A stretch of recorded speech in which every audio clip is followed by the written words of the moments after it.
नमस्कार दोस्तों, ये देख सकते हैं हमारे पास जो फ़िलहाल अभी जो है ये गोदरेज कंपनी का ऑर्डर का पीसीबी है। आपको शायद दिख रहा होगा। ये कॉमन बोर्ड है जो कि हर एक कंपनी में यूज़ किया जाता है, जो चाहे वोल्टास हो, कैरियर हो, कैलिब्रेटर हो। इस तरह का जो आमतौर पे जो कंपनियां होता है, चाहे लॉयड हो, पैनासोनिक हो, इस तरह का जो आमतौर पे जो कंपनियां होती है, इस तरह का बोर्ड जो फ़िलहाल अभी क्या कर रही है, रनिंग में यूज़ कर रही है। आपको शायद दिख रहा होगा। ये बहुत ही कॉमनली जो है पीसीबी यूज़ किया जाता है। जो सब्सक्राइबर भाई थे उन्होंने हमारा जो कमेंट किए थे कि इसमें जो हमारा को ये जो पीसीबी है, इसका सारा सेक्शन के बारे में आप बात कीजिए और उसके बारे में जो है रफली फ़िलहाल अभी बतला दीजिए किस प्रकार से काम करता है और सेक्शन के बारे में बताइए, जो कि आपको हम अभी फ़िलहाल उनका जो है कमेंट का स्क्रीनशॉट आपको डिस्प्ले पे दिख रहा होगा। उन्होंने कमेंट किया था, जो सोचे फ़िलहाल अभी रिपेयर होने के लिए आया था, जो कि E6 का एरर आ रहा था फ़िलहाल, जो कि कम्युनिकेशन का एरर था। तो इसे हम लोग जो है रिजॉल्व कर दिया है। जो कि इसमें जो था फिर से वही वाली प्रॉब्लम था जो आप लोग अगर वीडियो देखे होंगे तो यहाँ पर IGBT जो शॉर्ट था, यहाँ पर पुराना वाला IGBT आपको शायद दिख रहा होगा। ये IGBT है पुराना वाला, जिसका नंबर शायद ये आपको दिख रहा होगा। नंबर क्लियर करने के लिए थोड़ा सा, तो ये इसका IGBT है, इसका नंबर है ना K3000R5। तो इसमें फ़िलहाल IGBT शॉर्ट है, जिसको हम लोग नया लगा दिए हैं और मेरा जो पीसीबी रिपेयर हो गया है। तो सोचे इस पर जो है थोड़ा सा वीडियो बना दे, है ना, थोड़ा सा बेसिक के लिए पूरा पीसीबी का रफली समझा दे आपको किस प्रकार से ये क्या करता काम करता है। तो सबसे पहले शुरू करेंगे लाइन न्यूट्रल से। ये आपको दिख रहा होगा, ये हमारा क्या है न्यूट्रल है और ये मेरा क्या है लाइन। तो ये हमारा लाइन न्यूट्रल और तीसरा वायर होता है कम्युनिकेशन। तो फिलहाल अभी हम लोग को कम्युनिकेशन को रहने देना है, ठीक है। आगे चल कर हम लोग कम्युनिकेशन के वायर पे भी बात करेंगे। फिलहाल अभी हम लोग लाइन और न्यूट्रल पे ही बात करते हैं, ठीक है। तो ये लाइन है जो, और न्यूट्रल लाइन क्या होता है, ये फ्यूज से इंटर करके फिर आउट करता है, फिर यहाँ पे नॉन पोलर कैपेसिटर में लगाता है और न्यूट्रल डायरेक्ट जाता है। तो इस बीच में क्या होता है, हमारा कुछ VDR PF वगैरह लगा रहता है फिल्ट्रेशन के लिए। तो यहाँ से लाइन और न्यूट्रल जो आगे बढ़ता है, इससे होते हुए फ्यूज वगैरह से होते हुए ये मेरा क्या लाइन फिल्टर है। लाइन फिल्टर से होते हुए ये मेरा फिर से नॉन पोलर कैपेसिटर लगा हुआ। इससे होता है मेरा यहाँ पे आपको दिख रहा होगा, ये ब्लैक सा आपको यहाँ पे दिख रहा होगा। थोड़ा सा क्लियर कर देते हैं, ये 320 ओम लिखा हुआ है ये वाला। ये मेरा PTC है जो कि सीरीज में फ़िलहाल लगा रहता है।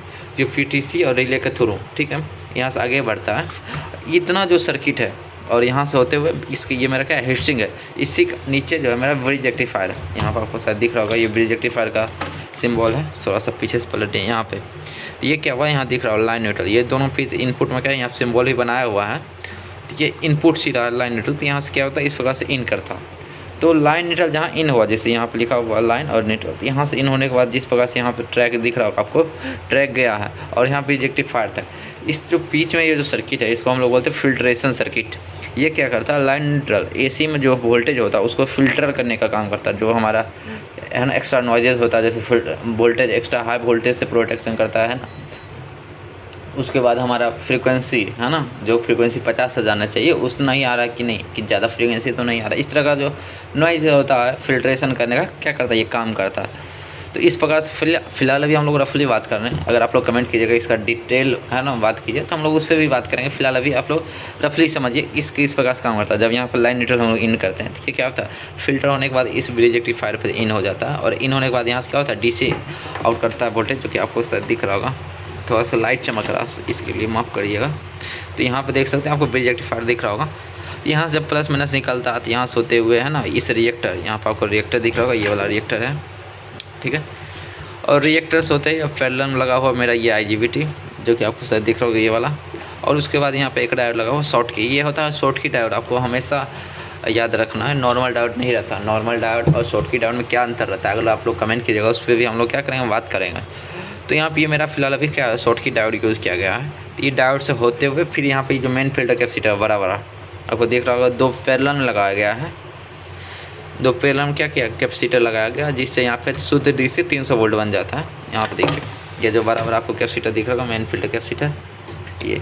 अच्छा, अगर आप लोग ये चीज़ जानते हैं तो कमेंट करके आप लोग बता सकते हैं कि जब हम लोग को कैपेसिटर को पैरेलल में लगाते हैं, जब 2 या उससे अधिक कैपेसिटर हो, जब हम लोग उसको पैरेलल में लगाएं तो उसका क्या चीज़ घटता है या क्या चीज़ बढ़ता है, जैसे माइक्रोफायर घटता है या बढ़ता है, वोल्टेज घटता है बढ़ता है, उसका आप लोग अगर जानते हैं तो कमेंट करके जरूर बताइएगा। और उसके बाद अगर सीरीज कर दें, कैपेसिटर को सीरीज कर दें, तो उस कंडीशन में हम लोग को क्या चीज़ होता है, माइक्रोफायर घटता है या फिर बढ़ता है। अगर आप लोग जानते हैं इसका कमेंट्स ज़रूर कीजिए, कमेंट करके ज़रूर बताइएगा। तो ये 300 वोल्ट इस कैपेसिटर क्या होता है हमारा बन जाता है। उसके बाद फिर क्या होता है, यहाँ पे दिख रहा होगा कुछ है IGBT, ये क्या होता है, एज IPM यूज़ किया जाता है, जो कि IPM की तरह क्या होता है, इसका यूज़ किया जाता है। क्योंकि आप लोग जानते हैं, जैसे ये फ़िलहाल हम लोग के पास ये डैमेज IPM है जो कि आपको दिख रहा होगा। इसको एक निकाल लेते हैं फ़िलहाल। तो ये जैसे ये फ़िलहाल तभी LG का IPM है, सॉरी ये वोल्टास का V2 मॉडल का IPM है, ठीक है। तो कोई भी IPM हो उससे कोई मतलब नहीं। यहाँ पॉपुलर आप लोग जानते होंगे ये IPM है, तो इसके अंदर भी क्या होता है, 6 IGBT रहता है। और इसके अंदर जो 6 IGBT को गेट को ड्राइव करने के लिए इसके अंदर क्या होता है, गेट ड्राइवर IC होता है। उसी प्रकार से यहाँ पर इस PC में IPM नहीं देकर यहाँ क्या किया, बाहर में ही ऑफन है ना IGBT को क्या इंस्टॉल किया गया है, जो कि आपको दिख रहा होगा। ये देख यहाँ पर 6 स्क्रू भी आपको दिख रहा होगा, जो कि 6 IGBT को है ना टाइट करने के लिए दिया गया। तो ये जो 6 IGBT है, जिससे 3 फेज लिया जाता है, UVW और U के लिए 2 IGBT है, V के लिए भी 2 IGBT और W के लिए भी क्या किया, 2 IGBT यूज़ किया गया, जिस कारण से 3 दूनी 6 IGBT इसमें यूज़ किया गया है। और यहाँ पे देख सकते हैं, यहाँ पे V और W 3 यहाँ पर कंप्रेसर के लिए यहाँ से क्या करता है, आउट करता है UVW। और वही 3 जो हमारा UVW इसी के लिए 6 IGBT लगा हुआ। और क्योंकि आप लोग जानते हैं IGBT में क्या होता है, एक पिन जो होता है हमारा गेट भी होता है, जिसको इनेबल करने के लिए क्या चाहिए, फ्रीक्वेंसी पल्स। तो उसको ऑन ऑफ करने 6 को पल्स है ना, 6 को गेट को ऑन करने के लिए यहाँ पर एक IC लगा गया है, ठीक है। ये IC लगा हुआ, इसको हम लोग बोलते हैं गेट ड्राइवर IC। इसमें क्या होता है, 3 फेज, एक तरह से ये क्या आपको 3 फेज हुआ, UVW क्या हुआ, 3 फेज हो गया। तो 3 फेज को इसका जो जनरेट करता है फिलहाल ये क्या IGBT, उसको गेट को कंट्रोल करने के लिए ये फिलहाल IC लगा हुआ, जिसको हम लोग बोलते हैं गेट ड्राइव IC। इसको हम लोग बोल भी सकते हैं है ना, एज शॉर्ट वे में इसको 3 फेज गेट ड्राइव IC, इसको हम लोग क्या बोल सकते हैं, 3 फेज गेट ड्राइव IC। क्यों, क्योंकि यहाँ पे जो 3 फेज जनरेट हो रहा है UVW, उसको जो ये कहते गेट को ड्राइव करता है। यहाँ पर जो यूज़ किया जाता है IGBT यूज़ किया जाता है। अगर आपने यहाँ पर MOSFET यूज़ कीजिएगा तो ख़राब हो जाएगा, वो सही तरीक़े से काम नहीं कर पाएगा।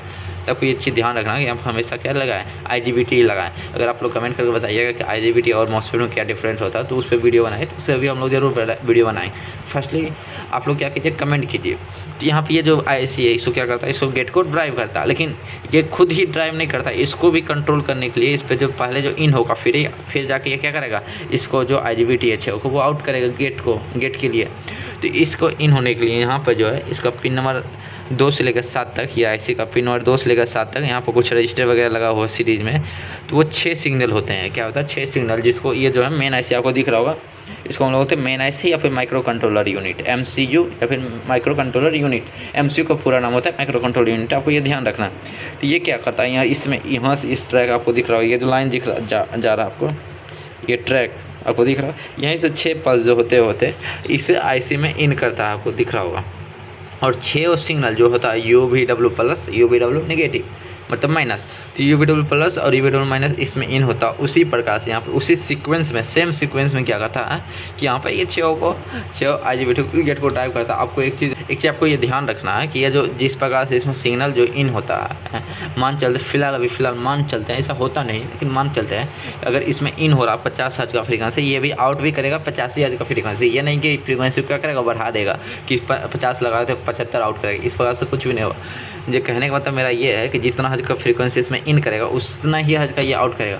लेकिन अंतर किस बात की रहेगी, अंतर क्या है, जैसे ये मेन IC है, इसका जो अभी फ़िलहाल इस बोर्ड में क्या है कि जो ऑपरेटिंग वोल्टेज होता है या फिर VCC जो बोलते हैं, यहाँ पे फिलहाल कितना है 3.3, यहाँ पर जो कि दिख रहा होगा आपको, है ना। तो फिलहाल ये ऑपरेट होता 3.3 वोल्ट से। तो ये 3.3 वोल्ट है ना कि एम्पलीट्यूड क्या होता है कि कितना हाइट पे है ना, उसमें वोल्टेज कितना है। तो उसमें फ़िलहाल जब ये ऑपरेट हो रहा है 3.3 वोल्ट से, तो उतना ही एम्पलीट्यूड भी रहेगा। तो उसी हिसाब से वहाँ क्या होता है 3.3 वोल्ट के एम्पलीट्यूड पे ही इसमें सिग्नल आउट करता है। लेकिन ये जो IGBT होते हैं, IGBT को गेट को ऑन और ऑफ करने के लिए कितना एम्पलीट्यूड चाहिए, 15 वोल्ट। आप लोग जानते होंगे कि ये जो IGBT है, इसको गेट को ऑन करने के लिए कितना वोल्ट में एम्पलीट्यूड चाहिए, 15 वोल्ट में। और यहाँ पर जो मेन IC वो तो 3.3 में दे रहा था, इससे जाहिर सी बात है इसका जो गेट है ये ऑन नहीं हो पाएगा। इसीलिए यहाँ पर क्या यूज़ किया गया, एक ड्राइवर IC जो कि 3.3 वोल्ट से जो एम्पलीट्यूड जो सिग्नल आ रहे हैं UVW प्लस और UVW माइनस के रूम में, उसी को ये जो आउट करेंगे और उसमें कितना वोल्ट का आउट एम्पलीट्यूड रहेगा, 15 वोल्ट का। क्योंकि इसमें जो इस IC का VCC पिन नंबर 1 जो है, इस वक्त कितना वोल्ट लिया जाता है, 15 वोल्ट। ये आपको जाननी होगा और इसको आप हमेशा सही तरीक़े से याद रखिएगा ताकि आगे चल के क्या आए, काम आए। तो यहाँ से क्या होगा, ये इतना सेक्शन जो हमारा ये गेट ड्राइवर IC हो गया और ये मेरा क्या हो गया 6 IGBT, तो ये सब मिला के मेरा बन जाता है IPM। तो यहाँ पे क्या है, ये सब पूरा हो गया कि मेरा किस सेक्शन के लिए, कंप्रेसर ड्राइव के लिए। और इधर जो हमारा बात यहाँ पे है, ये देख सकते हैं, ये मेरा इंडक्टर आपको दिख रहा होगा, और यहाँ पे एक देखिएगा तो ये मेरा क्या है, मॉसफेट और ये शॉर्टकी डायोड। तो वो दो, और एक मेरा यहाँ पर आईसी दिख रहा होगा, जो कि आप लोग दिख रहा होगा। इसका नंबर अगर आप लोग जानिएगा तो इसका नंबर शायद मुझे अगर याद आए तो हाँ 4427 4427, ठीक है। TC 4427 मारिएगा शायद, है ना, इस आईसी का नंबर आ जाए, मुझे शायद क्लियरली याद नहीं, लेकिन शायद इतना ही हो। तो ये जो आईसी है ये भी उसी तरह का है, ये इससे थोड़ा डिफरेंट, लेकिन काम जो है उसी तरह से करता है। कहने का मतलब ये जो है, ये इंडक्टर जो कि आपको शायद यहाँ पे दिख रहा होगा, ये जो है इंडक्टर, और फिर ये जो हमारा है क्या अच्छी IGBT, और फिर यहाँ पर शॉर्टकी डायोड मिला के ये एक सेक्शन होता है जिसको हम लोग बोलते हैं PFC सेक्शन। PFC सेक्शन का एक ही सिंपल सा काम रहता है, वो क्या करता है, वोल्टेज को बूस्ट करता है।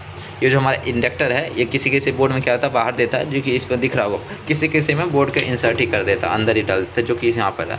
तो फिलहाल इसमें तो अंदर ही दिया हुआ है। तो यहाँ पर देखिएगा, एक चीज़ राइट पे लिखा हुआ PFC है ना, ये लिखा हुआ। तो PFC का काम क्या होता है, जो हमारा मेन फिल्टर कैपेसिटर है यहाँ पर दिख रहा होगा आपको, उस पर क्या करता है, वोल्टेज को बढ़ाना। फिलहाल अगर नॉर्मल कंडीशन में अगर बिना PFC ऑफ है, PFC अगर ऑफ है तो उस कंडीशन में यहाँ पर जो भी वोल्टेज बनेगा, मान लीजिए 325 340 वोल्ट बना। अब जब PFC होने का तो यहाँ पर इस बोर्ड के लिए यहाँ पर कितना वोल्ट बनेगा, मैक्सिमम 365 वोल्ट, ठीक है ना। तो आपको ध्यान रखना, PFC काम क्या था, वोल्टेज मेन फिल्टर कैपेसिटर का वोल्टेज बढ़ाना। अब वोल्टेज क्यों बढ़ाना है, जाहिर सी बात है, तो वोल्टेज इसलिए बढ़ाना कि ये जो आपको कंप्रेसर शायद दिख रहा होगा, ये जब क्या होता है कि धीरे धीरे एम्पियर इसमें बढ़ता है, क्या होता है जब धीरे धीरे एम्पियर बढ़ता है 2 3 4, तो क्या होता है, करंट जो वोल्टेज होता है डाउन होने लगता है। ये जो मेन फिल्टर कैपेसिटर है इसका वोल्टेज डाउन होने लगता है। अब वोल्टेज जब डाउन होगा तो कंप्रेसर जाहिर सी बात है कि वो बंद हो जाएगी, ज़्यादा अगर वोल्टेज डाउन हो जाएगा तो बंद हो जाएगी। लेकिन बंद नहीं होने के लिए क्या करता हूँ, वोल्टेज हमको क्या करना पड़ेगा, बढ़ाना पड़ेगा, जिस कारण से यहाँ क्या PFC यूज किया गया। ये उसका जो यहाँ पर मॉसफेट लगा, ये सॉरी यहाँ जो IGBT लगा हुआ है उसको गेट को ड्राइव करने के लिए यहाँ पर क्या यूज किया गया, गेट ड्राइवर IC, ठीक है। इसका नंबर भी हम लोग बताते हैं। इसका भी सिंपल सा काम होता है, जो इनपुट हो रहा है मेन IC से एक सिग्नल आता है, इनपुट होता है, वो बस क्या करता है, आउट कर देता है 15 वोल्ट के एम्पलीट्यूड में, ठीक है। तो अब अभी तक आप लोगों यहाँ से लेकर फिल्ट्रेशन सर्किट, PFC, और फिर इधर जो है हमारा कंप्रेसर ड्राइव सेक्शन, ये सब जान चुके हैं। यहाँ पर देखिएगा तो सारा IC के बारे में भी हम लोग फिलहाल अभी रफली बात कर रहे हैं। आने वाले वीडियो में हम लोग इसको डीपली, है ना, एकदम एक एक पिन कॉन्फ़िगरेशन को हम लोग क्या करेंगे, बारीकी से समझेंगे। तो आप जो है फिलहाल करके आप जो इस वीडियो को पूरा ज़रूर देखिए, और भी आगे चल के अभी सीखने वाला आ सकता है। तो यहाँ पर और जो आपको IC दिख रहा होगा, ये आपको दिख रहा होगा, इसको हम लोग बोलते हैं कंपरेटर, ठीक है ना। यहाँ पर क्या कौन सा IC लगा हुआ, कंपरेटर IC, ठीक है। तो यहाँ पर 2 कंपरेटर लगा हुआ, जिसका काम क्या होता है, यहाँ पर आपको दिख रहा होगा एक छोटा सा ब्लैक वाला, ये हमारा होता है शंट रजिस्टर। अब शंट रजिस्टर क्या होता है, नॉर्मल रजिस्टर होता है ना, आप लोग जानते हैं, फिक्स रजिस्टर होता है, वेरिएबल रजिस्टर, कार्बन, है ना, वायर बॉन्ड, मतलब अलग अलग तरीका। उसी तरीका से यहाँ पे क्या है, एक शंट रजिस्टर है। तो इसका शंट रजिस्टर क्या होता है कि जब भी 1 ओम, है ना, 1 ओम से कम हो तो उस कंडीशन हम लोग उसको क्या बोल सकते हैं, शंट रजिस्टर बोल सकते हैं। तो यहाँ पे देखिए तो वही है, ये जो फिलहाल अभी R010 लिखा होगा, आपको शायद क्लियरली दिख रहा होगा, हाँ R010 मतलब 10 मिली ओम का ये क्या है, रजिस्टेंसी है। तो इसको हम लोग फिलहाल अभी बोल सकते हैं क्या, शंट। तो यहाँ पर 3 शंट दिख रहा होगा आपको, 3 शंट यहाँ पर, और आपको यहाँ पे 2 शंट, ये देखिए 2 और इधर 2, ये शंट नहीं है, सॉरी, ये दोनों शंट, और ये पैरेलल लगा हुआ है। तो मतलब इसको हम लोग एक शंट मान सकते हैं। मतलब टोटल मेरा कितना शंट है, 3 और 1 4 शंट है। तो उसके लिए यहाँ पर देख सकते हैं, ये जो है मेरा कंपरेटर, जो कि डुअल है ना, डुअल कंपरेटर है। यहाँ से 2 आउटपुट करेगा, यहाँ से भी 2 आउटपुट करेगा। तो ये 4 हो गया क्या ना, जो मेरा ये जो शंट है ये 4 हो गया। तो चारों का आउटपुट यहाँ से क्या करेगा, ये आउट करेगा कि जो मेरा है, जो कंप्रेसर ड्राइव के लिए जो सेक्शन यूज किया, जो कंप्रेसर कितना एम्पियर लोड कितना ले रहा है, एम्पियर कहीं ओवर तो नहीं ले रहा या कम तो नहीं ले रहा, उसको यूज करंट को मेजर करने के लिए यहाँ क्या यूज किया गया, कंपरेटर। ये 2 कंपरेटर है। इसका जो अगर आप लोग आउटपुट पिन जानिएगा, इसका पिन नंबर जो है 1 होता है आउटपुट, और पिन नंबर 7 क्या होता है, आउटपुट। तो आगे चल के हम लोग इस पर भी बात करेंगे किस प्रकार इसका सर्किट होता है, कितना आउटपुट में वोल्टेज आना चाहिए, है ना, इसको आउटपुट वोल्टेज को किस प्रकार से हम लोग कैलकुलेट करें। क्योंकि बहुत बार क्या होता है, इस सेक्शन से भी क्या होता है, बहुत प्रॉब्लम आता है। और इसमें जो अधिकतर का कहने का मतलब, जो अधिकतर जो हमारा टेक्नीशियन भाई रहते हैं, जो कि PCB रिपेयर करता है, अधिकतर की ये सेक्शन क्या होता है, बहुत ही कमज़ोर रहता है। तो हम लोग आने वाले वीडियो में इस पर भी बात करेंगे। फिलहाल हम लोग अभी चलते हैं अगले चीज़ पे।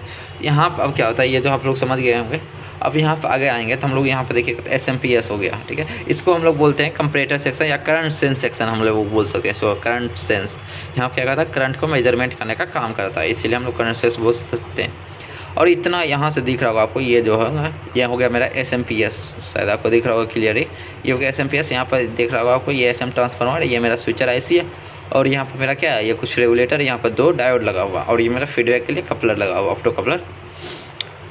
तो अब यहाँ पे क्या होता है कि जब भी यहाँ पर देख रहा होगा आपको, ये जो IC है इसका अगर आपको नंबर बताएं तो ये IC मेरा TNO 280, ये आपको हमेशा याद रखना है। इस टाइप के बोर्ड में हमेशा, ये फिलहाल अभी डिप में है, बहुत में क्या होता है कि SMD में भी यूज़ किया जाता है। तो इसमें ये मेरा SMPS हो गया, जिसमें इसका जो नंबर है TNO 280। यहाँ पे ये जो 300 वोल्ट बना है उसी को ये क्या करेगा, ये वोल्टेज लेकर थोड़ा सा है ना फ्रीक्वेंसी जनरेट होगा, यहाँ पे स्विचिंग होगा। स्विचिंग जरिए यहाँ पे क्या होगा, ये मेरा ट्रांसफार्मर है, और ट्रांसफार्मर से है ना प्राइमरी में क्या होगा स्विचिंग होगा, तो सेकेंडरी में उसका प्रभाव पड़ेगा, आप लोग जानते ही है। तो सेकेंडरी से क्या होगा, वोल्टेज है ना प्रभाव पड़ेगा, जिसका आंसर वोल्टेज आउट करेगा, ठीक है।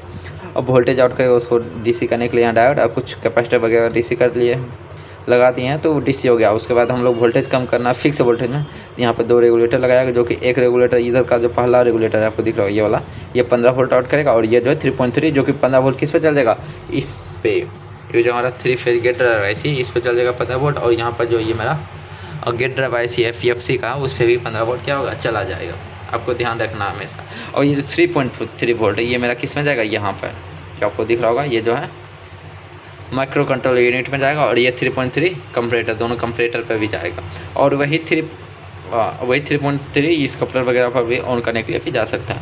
और 15 वोल्ट जो है ये इसमें, तो क्योंकि 12 वोल्ट शायद बनता नहीं है, आपको अगर दिख रहा होगा 12 वोल्ट कहीं, हाँ सॉरी, इस पर 12 वोल्ट बनता है, यहाँ पर देख रहा होगा आपको 12 वोल्ट का टेस्ट पॉइंट दिया हुआ है, और यहाँ पे 15 वोल्ट का टेस्ट पॉइंट दिया, मतलब इसमें टोटल 3 सप्लाई फिलहाल अभी क्लियर कर रहा, क्या कर रहा, बन रहा है 3 सप्लाई। तो 3 सप्लाई बन रहा था, यहाँ 12 वोल्ट किस पर जाएगा, ये ULN लगा हुआ, ये देखिए ये प्रोम है, आपको ये हमेशा ये ध्यान रखना, ये क्या होता है इप्रोम में भी 3.3 वोल्ट ही जाएगा। तो इस प्रकार से यहाँ पर ये मेरा क्या कम्युनिकेशन का है, ऐसा मतलब कम्युनिकेशन, ये 2 कपलर लगा हुआ है ना ट्रांसमिट करने के लिए और सेंड करने के लिए, तो 2 कपलर लगा हुआ RX-TX के लिए। तो यहाँ पे ये देखिएगा सेंसर का जैक लगा, सेंसर पे भी 3.3 वोल्ट जाएगा। 3 सेंसर इसमें आउटडोर यूनिट में फिलहाल के लिए मोस्ट ज़्यादातर PC में आपको 3 सेंसर मिलेगा। पहला हो गया आपका पाइप, दूसरा होगा कंडेंसर, सॉरी पाइप और कंडेंसर दोनों एक ही होता है, ठीक है, आपको याद रखना। और फिर जो मेरा पहला तो हो गया पाइप या कंडेंसर, और दूसरा मेरा हो गया क्या चीज़, डिस्चार्ज टेम्परेचर सेंसर, और तीसरा लास्ट हो जाता है मेरा एम्बिएंट। क्योंकि बहुत सारा कंपनी क्या होता है कि आउटडोर में बहुत सारा सेंसर लगाता है, जरूरी नहीं कि 3, क्योंकि 5 भी लगाता है, तो उसके अनुसार से है, ठीक है ना। फिलहाल अभी इसमें तो 3 ही सेंसर लगा हुआ, जिसको हम लोग अभी फिलहाल आपको बता दें। यहाँ पे एक LED दिख रहा होगा, ये होता है हमारा स्टेटस LED। ये क्या होता है, इस माइक्रो कंट्रोल में अगर कोई भी है ना दिक्कत आ रहा, PC में कोई भी दिक्कत आ रहा, तो वह इस LED के थ्रू आपको क्या करेगा, बताएगा, LED ब्लिंक करके कितना टाइम ब्लिंक कर रहा, तो उससे क्या फॉल्ट है PC में। तो इस तरह से है। और यहाँ पर 2 कपलर लगा, जो कि आपको हम ऑलरेडी ही बता चुके हैं। तो इस तरह से इस PCB को हम लोग क्या कर सकते हैं, बारीकी से समझ सकते हैं। तो आपको उम्मीद है आपको ये जो वीडियो है समझ आया होगा। अगर आप यहाँ तक लास्ट तक देखेंगे तो जाहिर सी बात है आप PCB रिपेयरिंग करना सीखना चाहते हैं। अगर आपको वीडियो सच में अच्छा लगा तो वीडियो को लाइक कीजिए, चैनल को सब्सक्राइब कीजिए। आप किस टॉपिक पर वीडियो चाहते हैं आप कमेंट करके ज़रूर बताइए। तो यहाँ पे ये जो इसका बैक साइड हो गया, और इस मेरा क्या हो गया फ्रंट साइड PCB। और इसका अगर आप लोग इंडोर दिख रहा है तो ये इसका इंडोर है, जो कि आपको शायद दिख रहा होगा। और ये इसका क्या है, मेरा रिमोट, जो कि गोदरेज, यहाँ पे देख सकते हैं गोदरेज, ये रिमोट सिंपल सा, जो कि ओरिजिनल। अच्छा, आपको जान के हैरानी होनी चाहिए कि ये जो है कॉपी रिमोट है, क्योंकि ये इस तरह का जो रिमोट होता है, इस तरह का रिमोट, ये मेरा क्या होता है ओरिजिनल में यूज़ किया जाता है, ठीक है ना। मतलब ओरिजिनल का भी कॉपी कर सकते हैं ये लोग, है ना। तो चलिए, जाहिर सी बात है कोई दिक्कत नहीं है।